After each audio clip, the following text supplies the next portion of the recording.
ജെറമിയ അധ്യായം 33. വീണ്ടും വാഗ്ദാനം. ജെറമിയ തടവിലായിരിക്കുമ്പോൾ കർത്താവ് വീണ്ടും അവനോട് അരുളിച്ചെയ്തു. ഭൂമിയെ സൃഷ്ടിക്കുകയും അതിനെ രൂപപ്പെടുത്തി ഉറപ്പിക്കുകയും ചെയ്ത കർത്താവ്, അവിടുത്തെ നാമം കർത്താവ് എന്നാണ്, അരുളിച്ചെയ്യുന്നു. എന്നെ വിളിക്കുക, ഞാൻ മറുപടി നൽകും. നിന്റെ ബുദ്ധിക്കതീതമായ മഹത്വം നിഗൂഢവുമായ കാര്യങ്ങൾ ഞാൻ നിനക്ക് വെളിപ്പെടുത്തും. ഉപരോധ ദുർഗങ്ങളെയും വാളിനെയും ചെറുക്കാൻ ഈ നഗരത്തിൽ നിന്ന് പൊളിച്ചെടുത്ത വീടുകളെയും യൂദാ രാജാക്കന്മാരുടെ കൊട്ടാരങ്ങളെയും കുറിച്ച് ഇസ്രായേലിന്റെ ദൈവമായ കർത്താവ് അരുളിച്ചെയ്യുന്നു. കൽദായരെ എതിർക്കുന്ന അവർ തങ്ങളുടെ വീടുകൾ ശവശരീരങ്ങൾ കൊണ്ട് നിറയ്ക്കുകയായിരിക്കും ചെയ്യുക. കോപത്താലും ക്രോധത്താലും ഞാൻ തന്നെ അവരെ അരിഞ്ഞു വീഴ്ത്തും. എന്തെന്നാൽ അവരുടെ അകൃത്യങ്ങൾ നിമിത്തം ഞാൻ ഈ നഗരത്തിൽ നിന്നും മുഖം മറച്ചിരിക്കുന്നു. ഞാൻ അവർക്ക് സമാധാനവും ഭദ്രതയും സമൃദ്ധമായി കൊടുക്കും. യൂദായ്ക്കും ഇസ്രായേലിനും ഞാൻ ഐശ്വര്യം തിരിച്ചു നൽകും. പൂർവസ്ഥിതിയിൽ അവരെ ഞാൻ പണിതുയർത്തും. എനിക്കെതിരായി ചെയ്ത എല്ലാ പാപങ്ങളിലും നിന്നു ഞാൻ അവരെ ശുദ്ധീകരിക്കും. അവർ എന്നോട് മറുതലിച്ചു ചെയ്ത അകൃത്യങ്ങളെല്ലാം ഞാൻ ക്ഷമിക്കും. ഞാൻ ജെറുസലേമിന് ചെയ്യാനിരിക്കുന്ന നന്മകളെക്കുറിച്ച് കേൾക്കുന്ന ഭൂമിയിലെ സകല ജനതകളുടെയും മുൻപാകെ ഈ നഗരം എനിക്ക് സന്തോഷത്തിനും സ്തുതിക്കും മഹത്വത്തിനും കാരണമാകും. ഞാൻ അതിനു നൽകുന്ന സകല നന്മകളും സമൃദ്ധിയും കണ്ട് അവർ ഭയന്നു വിറയ്ക്കും. കർത്താവ് അരുളിച്ചെയ്യുന്നു. മനുഷ്യനും മൃഗവുമില്ലാതെ ശൂന്യമായിരിക്കുന്നു എന്ന് നിങ്ങൾ പറയുന്ന ഈ ദേശത്ത്, യൂദാ നഗരങ്ങളിലും മനുഷ്യരോ മൃഗങ്ങളോ സഞ്ചരിക്കാത്ത വിജനമായ ജെറുസലേം തെരുവീഥികളിലും വീണ്ടും സന്തോഷധ്വനികളും ആനന്ദഘോഷവും മണവാളന്റെയും മണവാട്ടിയുടെയും സ്വരവും സൈന്യങ്ങളുടെ കർത്താവിനെ സ്തുതിക്കുവിൻ, അവിടുന്ന് നല്ലവനാണ്, അവിടുത്തെ കാരുണ്യം അനന്തമാണ് എന്ന് പാടിക്കൊണ്ട് കർത്താവിന്റെ ആലയത്തിലേക്ക് കൃതജ്ഞതാബലി കൊണ്ടുവരുന്നവരുടെ ആരവവും ഇനിയും മാറ്റൊലികൊള്ളും. ഞാൻ ദേശത്തിന്റെ ഐശ്വര്യം പുനഃസ്ഥാപിക്കും. സൈന്യങ്ങളുടെ കർത്താവ് അരുളിച്ചെയ്യുന്നു. മനുഷ്യരോ മൃഗങ്ങളോ ഇല്ലാതെ ശൂന്യമായി കിടക്കുന്ന ഈ ദേശത്തും ഇതിന്റെ എല്ലാ നഗരങ്ങളിലും ആടുമേയ്ക്കുന്ന ഇടയന്മാരുടെ കൂടാരങ്ങൾ വീണ്ടും ഉണ്ടാകും. മലമ്പ്രദേശത്തും താഴ്വരയിലും നെഗബിലുമുള്ള പട്ടണങ്ങളിലും ബെഞ്ചമിൻ ദേശത്തും ജെറുസലേമിന്റെ പ്രാന്തപ്രദേശങ്ങളിലും യൂദായുടെ പട്ടണങ്ങളിലും ഇടയന്മാർ ആടുകളെ എണ്ണുന്ന കാലം വീണ്ടും വരും. കർത്താവ് അരുളിച്ചെയ്യുന്നു. ഇസ്രായേൽ ഗോത്രത്തോടും യൂദാ ഗോത്രത്തോടും ഞാൻ ചെയ്ത വാഗ്ദാനം നിറവേറ്റുന്ന ദിവസം ഇതാ സമീപിച്ചിരിക്കുന്നു. കർത്താവ് അരുളിച്ചെയ്യുന്നു.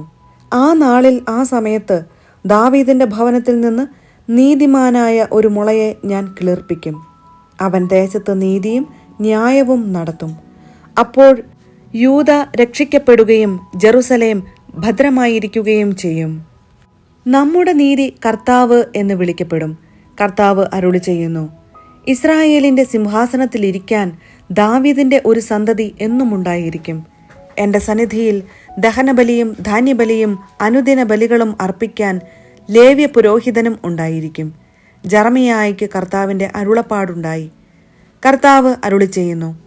പകലും രാത്രിയും ഇല്ലാതാകത്തക്ക വിധം പകലിനോടും രാത്രിയോടും ഉള്ള എൻ്റെ ഉടമ്പടി ലംഘിക്കാൻ നിങ്ങൾക്ക് കഴിയുമെങ്കിൽ മാത്രമേ എൻ്റെ ദാസനായ ദാവീദിനോടും എൻ്റെ ശുശ്രൂഷകരായ ലേവ്യരോടും ഉള്ള എൻ്റെ ഉടമ്പടിയും ലംഘിക്കപ്പെടുകയുള്ളൂ. അപ്പോൾ മാത്രമേ തൻ്റെ സിംഹാസനത്തിലിരുന്നു ഭരിക്കാൻ ദാവീദിന് ഒരു സന്തതി ഇല്ലാതെ വരികയുള്ളൂ.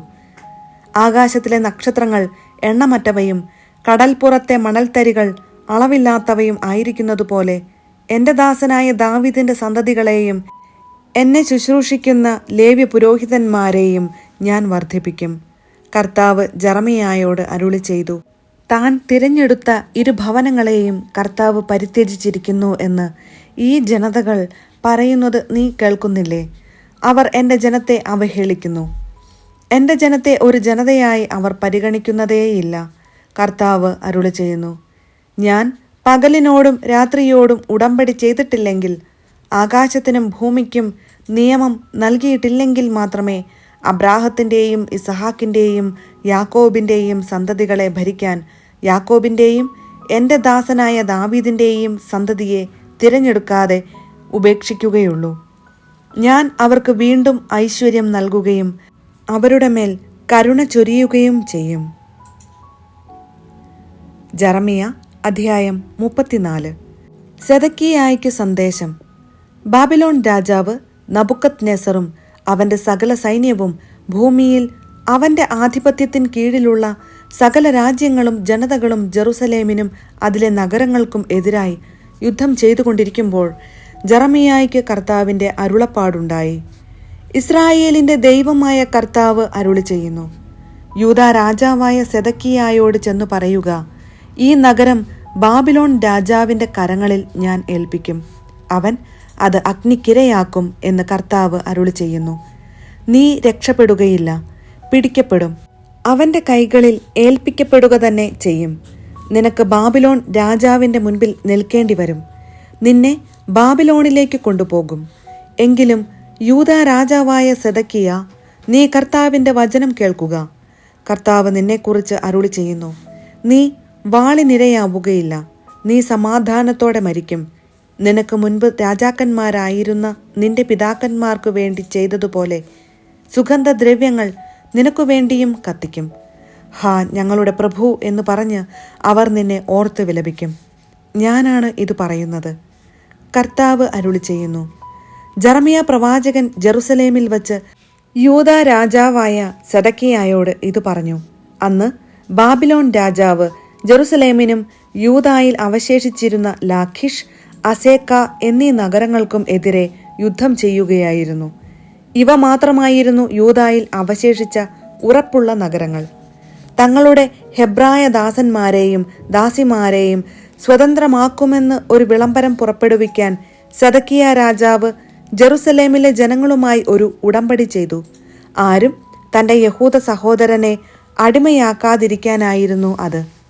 അതിനുശേഷം ജെറമിയായ്ക്ക് കർത്താവിൽ നിന്ന് അരുളപ്പാടുണ്ടായി.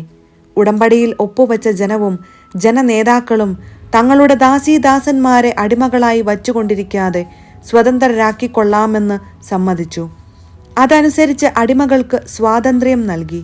പിന്നീട് അവർ മനസ്സുമാറ്റി സ്വതന്ത്രരാക്കിയ ദാസീദാസന്മാരെ വീണ്ടും അടിമകളാക്കി. അപ്പോൾ കർത്താവ് ജെറമിയായോട് അരുളി ചെയ്തു, ഇസ്രായേലിൻ്റെ ദൈവമായ കർത്താവ് അരുളി ചെയ്യുന്നു, നിങ്ങളുടെ പിതാക്കന്മാരെ ദാസ്യഭവനമായ ഈജിപ്തിൽ നിന്ന് കൊണ്ടുവന്ന ദിവസം അവരുമായി ഞാൻ ഒരു ഉടമ്പടി ചെയ്തു. തന്നെത്താൻ വിറ്റ് നിനക്ക് അടിമയാവുകയും 6 വർഷം നിന്നെ സേവിക്കുകയും ചെയ്ത ഇസ്രായേൽ സഹോദരനെ 7-ാം വർഷം സ്വതന്ത്രനായി വിട്ടയക്കണം. എന്നാൽ നിങ്ങളുടെ പിതാക്കന്മാർ എൻ്റെ വാക്കു കേൾക്കുകയോ എൻ്റെ കൽപ്പന അനുസരിക്കുകയോ ചെയ്തില്ല. അടുത്ത കാലത്ത് നിങ്ങൾ അനുതപിച്ച് സഹോദരർക്ക് സ്വാതന്ത്ര്യം പ്രഖ്യാപിച്ചു. എൻ്റെ സന്നിധിയിൽ എൻ്റെ നാമം വഹിക്കുന്ന ആലയത്തിൽ വച്ച് നിങ്ങൾ ഒരു ഉടമ്പടി ചെയ്തു. അത് എനിക്ക് പ്രീതികരമായ പ്രവൃത്തിയായിരുന്നു. എന്നാൽ നിങ്ങൾ വീണ്ടും മനസ്സുമാറ്റി നിങ്ങൾ സ്വതന്ത്രരാക്കിയ ദാസീദാസന്മാരെ പിന്നെയും അടിമകളാക്കിക്കൊണ്ട് എൻ്റെ നാമത്തിന് കളങ്കം വരുത്തി. ആകയാൽ കർത്താവ് അരുളി ചെയ്യുന്നു, നിങ്ങൾ എൻ്റെ കൽപ്പന ധിക്കരിച്ചു. നിങ്ങൾ സഹോദരനും അയൽക്കാരനും സ്വാതന്ത്ര്യം നൽകിയില്ല. ഇതാ ഞാൻ നിങ്ങൾക്ക് സ്വാതന്ത്ര്യം പ്രഖ്യാപിക്കുന്നു. വാളിനും ക്ഷാമത്തിനും പകർച്ചവ്യാധിക്കും ഇരയാകാനുള്ള സ്വാതന്ത്ര്യം. നിങ്ങൾ ഭൂമിയിലെ സകല ജനതകളുടെയും ദൃഷ്ടിയിൽ ബീഭത്സ വസ്തുവായിത്തീരും. കർത്താവ് അരുളി ചെയ്യുന്നു, കാളക്കുട്ടിയെ വെട്ടിപ്പിളർന്ന് ആ പിളർപ്പിനിടയിലൂടെ കടന്ന് എന്നോട് ചെയ്ത ഉടമ്പടി ലംഘിച്ചവരെ, ഉടമ്പടിയുടെ നിബന്ധനകൾ പാലിക്കാത്തവരെ ഞാൻ ആ കാളക്കുട്ടിയെപ്പോലെയാക്കും. കാളക്കുട്ടിയുടെ പിളർപ്പിനിടയിലൂടെ കടന്നുപോയ യൂദാ പ്രഭുക്കളെയും ജെറുസലേം നേതാക്കളെയും ഷണ്ഡന്മാരെയും പുരോഹിതന്മാരെയും ദേശത്തെ സകല ജനത്തെയും അവരുടെ ജീവൻ വേട്ടയാടുന്ന ശത്രുക്കളുടെ കൈകളിൽ ഞാൻ ഏൽപ്പിക്കും. അവരുടെ ശവശരീരങ്ങൾ ആകാശത്തിലെ പക്ഷികൾക്കും ഭൂമിയിലെ മൃഗങ്ങൾക്കും ഭക്ഷണമാകും. യൂദാ രാജാവായ സെദക്കിയായെയും അവൻ്റെ പ്രഭുക്കന്മാരെയും അവരെ കൊല്ലാൻ ശ്രമിക്കുന്ന ശത്രുക്കളുടെ കൈകളിൽ ഞാൻ ഏൽപ്പിക്കും. അവരെ നിങ്ങളിൽ നിന്ന് പിൻവാങ്ങിയ ബാബിലോൺ രാജാവിൻ്റെ സൈന്യങ്ങളുടെ കയ്യിൽ ഞാൻ ഏൽപ്പിച്ചു കൊടുക്കും. കർത്താവ് അരുളി ചെയ്യുന്നു, എൻ്റെ കൽപ്പനയാൽ അവരെ ഈ പട്ടണത്തിലേക്ക് ഞാൻ തിരിച്ചു കൊണ്ടുവരും. അവർ വന്ന് യുദ്ധം ചെയ്ത് ഈ നഗരം കീഴടക്കി അഗ്നിക്കിരയാക്കും. യൂദായിലെ നഗരങ്ങളെ ഞാൻ മരുഭൂമിക്ക് തുല്യം ശൂന്യമാക്കും.